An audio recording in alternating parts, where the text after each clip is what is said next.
beaucoup Alexandre pour le temps qu'on va passer ensemble. L'idée en fait, comme je t'ai expliqué, c'est vraiment que tu te présentes, que tu nous dises un petit peu ce que tu fais, membre de la formation Reprenariat.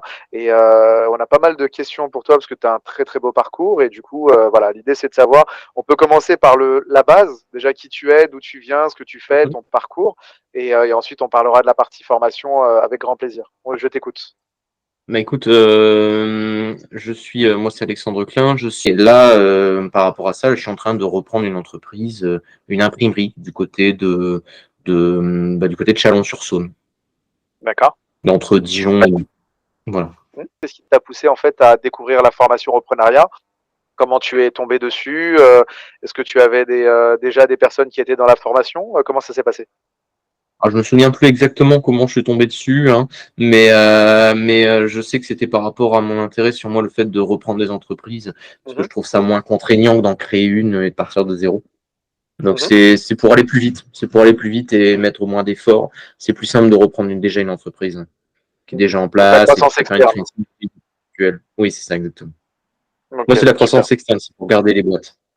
D'accord, super, super. Et du coup, concernant justement ton expérience de reprenariat, la formation en temps normal, Mhm. donc le digital, l'académie, qu'est-ce que tu peux nous en Mhm. dire? Est-ce que ça t'a permis de répondre à toutes les questions? Est-ce que tu as vu des choses justement intéressantes? Qu'est-ce qui a été le plus intéressant pour toi dans cette formation? Ce qui a été le plus intéressant, c'était un peu la philosophie de la reprise, le comment, on va dire, comment reprendre la boîte. J'ai vu aussi qu'il y avait pas mal de choses sur les montages financiers. On va dire c'est ça qui m'a intéressé le plus. Moi et Sébastien et Romain ont décidé de travailler sur une version 3 qui sort là donc dans les prochains jours.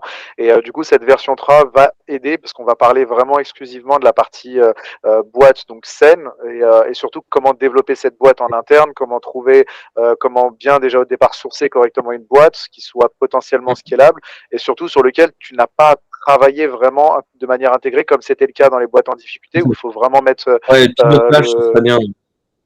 Ouais, ça peut être très Ouais. intéressant et en plus derrière, en plus cumulé avec des offres beaucoup plus intéressantes où il y a du coaching un peu plus densifié sur les différentes techniques, comment bien recruter un directeur général, comment bien mettre en place les process, digitaliser une entreprise pour le suivi, etc. Enfin, il y a pas mal de leviers, on va dire, intéressants et 2024 Mhm. va être très intéressant. Mais en tout cas, je te remercie beaucoup pour l'interview et puis on se dit à très bientôt de toute façon sur la plateforme.